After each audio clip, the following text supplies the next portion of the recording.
Yoldaşlar, hər vaxtınız xeyir olsun. Bugünkü mövzumuz qanunvericilikdən elektron imza və elektron sənəd haqqında Azərbaycan Respublikasının qanunudur.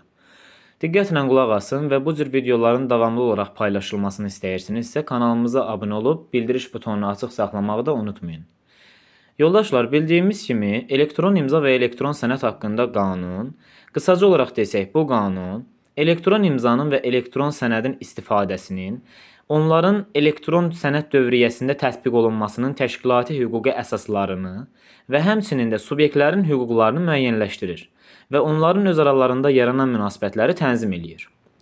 Deməli, keçid alaq əsas anlayışlara. Bildiyimiz kimi elektron imza digər verilənlərə əlavə edilən və ya onlarla məntiqi əlaqəli olan imza sahibini identikləşdirməyə imkan verən verilənlər. Gücləndirilmiş elektron imza, imza sahibinin nəzarəti altında olan elektron imza vasitələri ilə yaradılan və həmçinin də yalnız imza sahibinə məxsus olmaqla yanaşı onu identikləşdirən, əlaqəli olduğu məlumat bildirişinin bütövlüyünü, tərif olunmadığını, dəyişməzliyini və saxtalaşdırılmadığını müəyyən etməyə imkan verən elektron imzaya deyilir. Deməli, yoldaşlar, elektron sənəd elektron formada, o cümlədən mətn, səs, görüntü və audio görüntü formasında saxlanılan kontentə deyilir. Elektron sənəd dövriyyəsi informasiya sistemində elektron sənədin nizamlanmış, düzəlmiş hərəkəti ilə bağlı olan informasiya proseslərinə deyilir. Elektron sənədi göndərən, elektron sənəd dövriyyəsi vasitəsi istisna olmaqla vasitəsi öz tərəfindən və ya adından elektron sənəd göndərilən fiziki və hüquqi şəxsdir. Elektron sənədi alan isə, bundan sonra desək alan, elektron sənəd dövriyyəsi vasitəçisi istisna olmaqla, bu dəfə vasitəçi istisna olmaqla, elektron sənədin ünvanlandığı fiziki və ya hüquqi şəxs hesab olunur. Deməli, yoldaşlar, elektron sənəd dövriyyəsi vasitəçisi isə elektron sənədi göndərən və alan arasında elektron sənəd dövriyyəsi xidmətlərini göstərən fiziki və ya hüquqi şəxsə deyilir. Deməli, yoldaşlar, elektron sənədi göndərən kim oldu? Elektron sənəd dövriyyəsi vasitəsi istisna olmaqla, özü tərəfindən və adından elektron sənəd göndərilən fiziki və hüquqi şəxs oldu. Elektron sənədi alan isə elektron sənəd dövriyyəsi vasitəçisi istisna olmaqla elektron sənədi qəbul edən şəxs. Elektron sənəd dövriyyəsi vasitəçisi kim oldu bəs?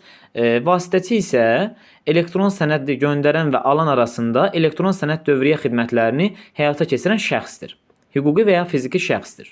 Yoldaşlar, bildiyimiz kimi elektron imza və elektron sənədin hüquqi qüvvəsi vardır. Deməli, elektron formatda və ya sertifikatsız olduğuna görə, sertifikat vurulmadığına görə, sertifikatlaşdırılmamış imza vasitələri ilə yaradıldığına görə elektron imza etibarsız sayıla bilməz, yoldaşlar. Qanunvericilikdə nəzərdə tutulan hallar istisna olmaqla, sertifikatlaşdırılmış imza vasitələri ilə yaradılan və qüvvədə olan təkmil sertifikatlı gücləndirilmiş imza əl imzası ilə bərabər hüquqi qüvvəyə malikdir. Amma qanunvericilikdə nəzərdə tutulmuş hallarda təkmil sertifikatlı gücləndirilmiş imza əl imzasına bərabər tutulmaya bilər. Qanunvericilikdə nəzərdə tutulmuş hallar istisna olmaqla təkmil sertifikatlı gücləndirilmiş imza əl imzasından bərabər hüquqi qüvvəyə malik ola bilir. Deməli, yoldaşlar, təkmil sertifikatda imza sahibinin səlahiyyətlərinə dair məlumatlar göstərildikdə, bu qanunun, yəni elektron imza və sənəd haqqında qanunun 3.2-ci maddəsinə əsasən gücləndirilmiş imza şəxsin kağız daşıyıcısı üzərində vurduğu və mühürlə təsdiq etdiyi əl imzasına bərabər tutulur. Deməli, yoldaşlar, qanunvericiliklə sənədin yazılı şəkildə, yazılı formada təqdim edilməsi tələb olunarsa, bu qanunun 3.2 və 3.3-cü maddələrinə əsasən müvafiq qaydada imzalanmış elektron sənəd bu şərtlərə cavab verən hesab olunur. Həmçinin də qanunvericiliklə sənədin notariat qaydasında təsdiqi və dövlət qeydiyyatı tələb olunduğu hallar istisna olmaqla elektron sənəd kağız daşıyıcıda olan sənədə bərabər tutulur və onunla eyni hüquqi qüvvəyə malikdir. Amma Azərbaycan Respublikası qanunvericiliyi ilə sənədin notariat qaydasında təsdiqi və yaxud da dövlət qeydiyyatı tələb olunarsa, elektron sənəd və ya bu qanunun 25.1-ci maddəsinin tələblərinə cavab verən surəti qanunvericiliyə müvafiq surətdə qeydiyyata alınır və yaxud da təsdiq edilir. Məlumat bildirişinin, yoldaşlar, bu hissəyə diqqət edin, məlumat bildirişinin və elektron sənədin istifadəsi bu qanundan, yəni elektron imza və elektron sənəd haqqında Azərbaycan Respublikasının qanunu ilə və digər normativ hüquqi aktlarla tənzimlənir. Bunlardan birini verib digərini verməsə testdə, yoldaşlar, bilin ki, cavab səhvdir. Hər ikisi olmalıdır. Deməli yoldaşlar, elektron imza necə istifadə olunur? Elektron imza yaratma məlumatlarından istifadə etməklə imza vasitələri ilə yaradılan elektron imza yalnız öz sahibinə məxsusdur. Deməli yoldaşlar, imza sahibi bir neçə imza yaratma məlumatlarına malik ola bilər, amma onlar öz sertifikatlarında göstərilən münasibətlərdə istifadə olunur. Yəni onlar üçün belə deyim də hazırlanmışdır. Elektron sənədin və həmçinin də elektron imzanın həqiqiliyini, doğruluğunu, düzgünlüyünü təsdiq etmək üçün, həmçinin imza sahibinin şəxsiyyətini identikləşdirmək məqsədi ilə imzanın yoxlanılması proseduru həyata keçirilir. Yoxlama imza vasitələrindən istifadə edilməklə elektron imzanı yoxlama məlumatları əsasında aparılır. Deməli yoldaşlar, elektron imzanın yoxlanması qaydası Nazirlər Kabineti tərəfindən müəyyən olunur. İmza sahibi sertifikatı olmayan elektron imzadan istifadə edə bilərmi? Bəli, eləyə bilər, amma hansı halda eləyə bilər? Qarşı tərəfi xəbərdar etməklə istifadə eləyə bilər. Bütün hallarda istifadə eləyə bilməz. Deməli yoldaşlar, dövlət hakimiyyəti və yerli özünü idarəetmə orqanlarının, yəni bələdiyyələrin, digər qeyri-kommersiya qurumlarının informasiya sistemlərində elektron sənəd mübadiləsi üçün ancaq gücləndirilmiş imzadan və sertifikatlaşdırılmış imza vasitələrindən istifadə edilir. Dövlət hakimiyyəti və yerli özünü idarəetmə orqanları sahə üzrə akreditə edilmiş mərkəzin xidmətlərindən istifadə etməlidirlər. Deməli yoldaşlar, dövlət hakimiyyəti və yerli özünü idarəetmə orqanlarına fiziki və hüquqi şəxsin göndərdiyi məlumat bildirişi onun gücləndirilmiş imzası ilə təsdiqlənməlidir. Yalnız gücləndirilmiş imza ilə təsdiqlənməlidir. Yoldaşlar, dövlət hakimiyyəti və bələdiyyə orqanları tərəfindən elektron imzadan istifadə qaydası Nazirlər Kabineti tərəfindən müəyyənləşdirilir. Elektron sənəd keçid alaq maddə 21-ə, elektron sənədə dair bir sıra tələblər vardır yoldaşlar, bildiyimiz kimi. Elektron sənəd hansı tələblərə cavab verməlidir? Deməli yoldaşlar, texniki və proqram vasitələrinin köməyi ilə YES-ÖQ, yəni yaradılmalı, saxlanmalı, emal edilməli, ötürülməli və qəbul edilməlidir elektron sənəd. Həmçinin elektron sənəd ümumi və xüsusi hissədən ibarət quruluşa malik olmalıdır.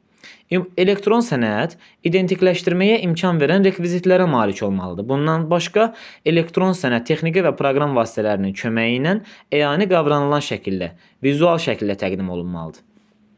Elektron sənədin identikləşdirilməsi, həmçinin həqiqiliyinin müəyyənləşdirilməsi üçün zəruri olan rekvizitlərin siyahısı Azərbaycan Respublikasının qanunvericiliyinə uyğun olaraq müəyyənləşdirilir. Yoldaşlar, elektron sənəd bildiyimiz kimi ümumi və xüsusi hissədən ibarət quruluşa malikdir. Elektron sənədin məzmunu və ünvanlandığı şəxs barəsində olan məlumatlar onun ümumi hissəsində qeyd edilir. Amma elektron sənədə əlavə olunan elektron imzalar, həmçinin vaxt göstəriciləri elektron sənədin xüsusi hissəsində qeyd olunur. Deməli yoldaşlar, təqdimat formasına görə elektron sənəd daxili və xarici təqdimat formalarına malikdir. Bildiyimiz kimi elektron sənədin verilənlər daşıyıcısında yazılmış şəkli onun daxili təqdimat formasıdır. Elektron sənədin verilənlər daşıyıcısından fərqli digər maddi obyektə əyani qavranılan şəkildə əks etdirilməsi, yəni vizual şəkildə əks etdirilməsi isə onun xarici təqdimat formasıdır. Yəni elektron sənədin displeydə, kağızda və s. olan forması onun xarici təqdimat forması sayılır. Deməli yoldaşlar, bildiyimiz kimi elektron sənədin əsli yalnız daxili təqdimat formasında ola bilər.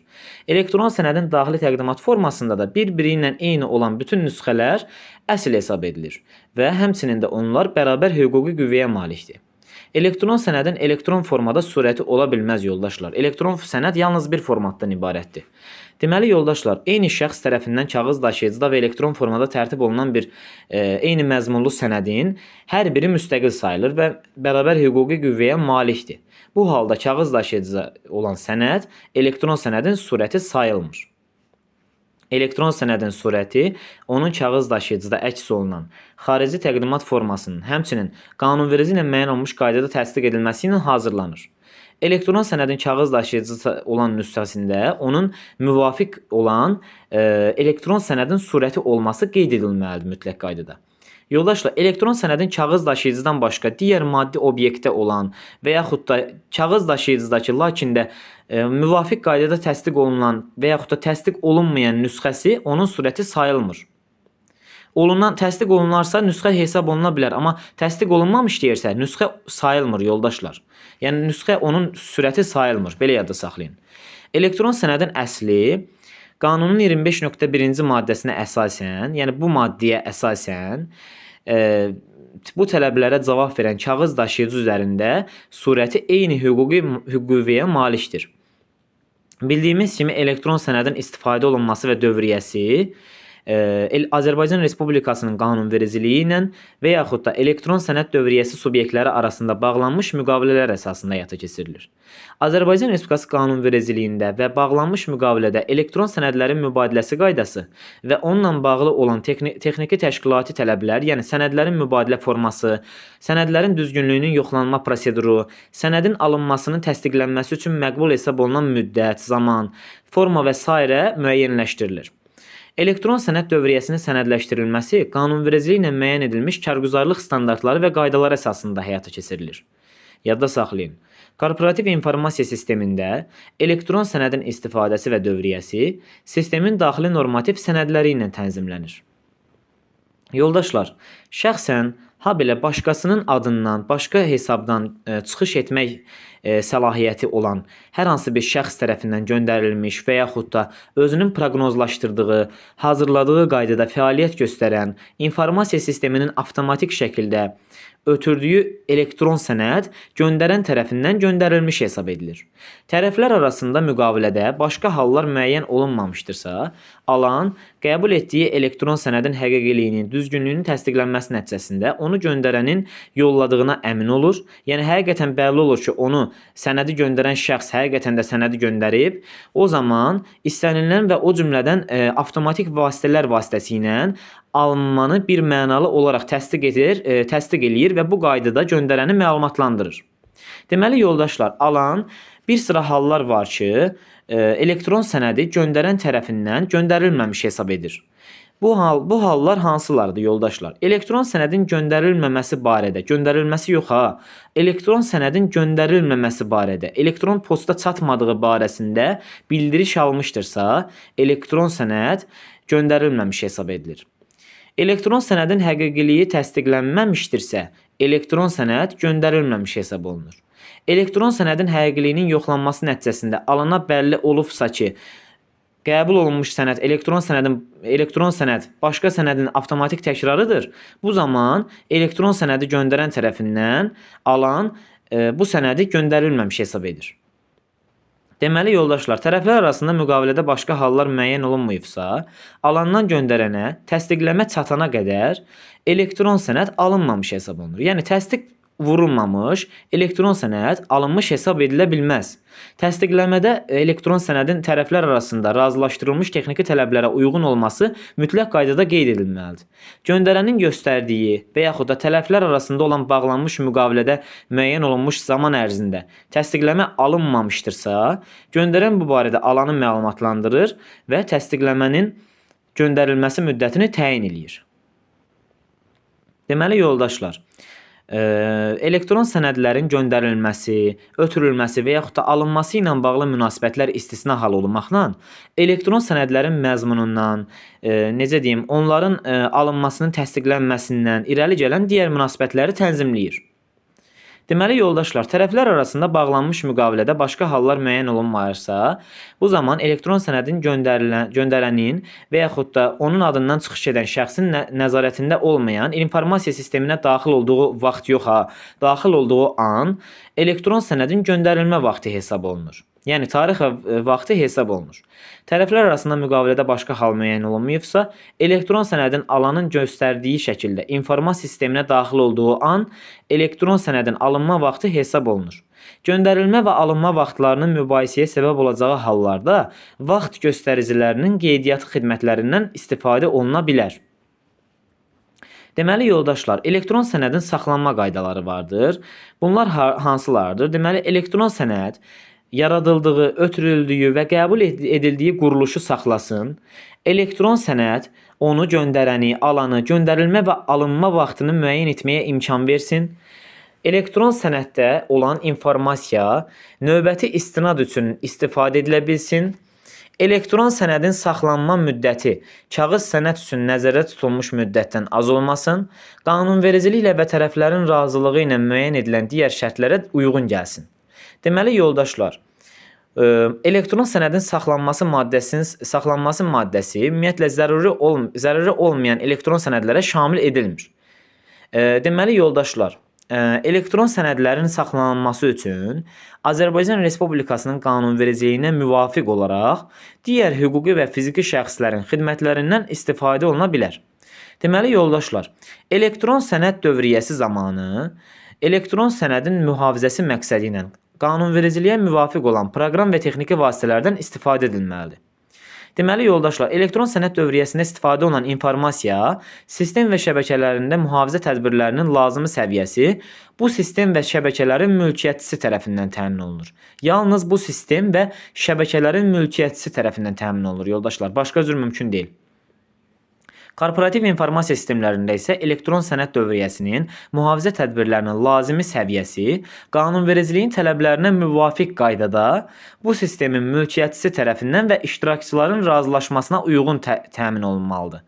Yoldaşlar, elektron sənəd dövriyyəsində bu sistem və şəbəkələrin mülkiyyətçisi tərəfindən təmin olunur bildiyimiz kimi. İstifadə olunan informasiya yalnız bu sistem və şəbəkələrin mülkiyyətçisi tərəfindən təmin olunur. Amma korporativ informasiya sistemlərində informasiya bu sistemin mülkiyyətçisi tərəfindən birbaşa olaraq, həmçinin də iştirakçıların razılaşmasına uyğun olaraq təmin oluna bilər. Deməli yoldaşlar, tərkibində dövlət, kommersiya, bank sirri təşkil edən məlumatlar və digər konfidensial informasiyalar olan elektron sənədlərin istifadə olunması qaydası və mühafizəsi tədbirləri qanunvericiliklə müəyyən olunur. Tərkibində dövlət sirri təşkil edən məlumatlar olan elektron sənədlərin mübadiləsi üçün yalnız sertifikatlaşdırılmış elektron imza və yaxud da elektron sənəd dövriyyəsi vasitələrindən istifadə olunmalıdır. Tərkibində dövlət sirri təşkil edən məlumatlar olan elektron sənədlərin tərtibi, emalı, həmçinin mübadiləsi üçün istifadə olunan informasiya sistemlərinin ekspertizası Nazirlər Kabineti tərəfindən müəyyən olunmuş qaydada həyata keçirilir. Ümumiyyətlə, qanunun 32.1-ci maddəsində nəzərdə tutulan, yəni məzmunu konfidensial informasiya təşkil edən elektron sənədlərin 1-ci maddəsinə uyğun olaraq, yəni ki, dövlət, kommersiya, bank sirri təşkil edən məlumatlar olan elektron sənədlər bir qayda olaraq bu sənədlərlə işləməyə buraxılan şəxslər qanunvericiliklə müəyyən olmuş qaydada qanunvericiliyə müvafiq olaraq bu sənədlərin mühafizəsi üçün zəruri tədbirlərin görülməsini təmin etməlidirlər.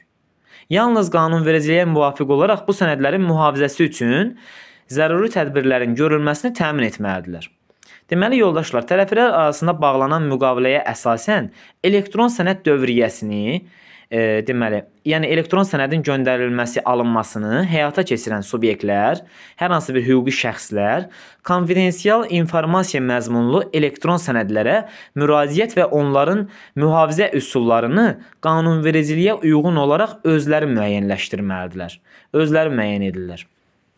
Deməli yoldaşlar, konfidensial deyərkən nə nəzərdə tutulur? Konfidensial deyərkən gizli nəzərdə tutulur. Yəni bu məlumatlar aşkara çıxarılmamalıdır. Bu məlumatlar necə deyim, mətbuatda necə biz deyirik, dövlət senzurası qadağandır. Yəni ki, bəzi dövlət sirri təşkil edən məlumatlar var ki, kommersiya sirri təşkil edən məlumatlar var ki, bunlar mətbuata açıqlanmamalı olan məlumatlardır. Məsələn, hərbi sirr də deməli konfidensial məlumatdır. Yəni o məlumatın konfidensiallığı qorunmalıdır. Yoldaşlar, bildiyimiz kimi elektron sənəd və elektron imza haqqında qanun dərc olunduğu gündən qüvvəyə minir. Deməli yoldaşlar, bura qədər, növbəti dərsdə görüşənə qədər sağ olun, salamat qalın. Ümid edirəm ki, faydalı oldu. Yeni dərslərin izahında görüşənə qədər.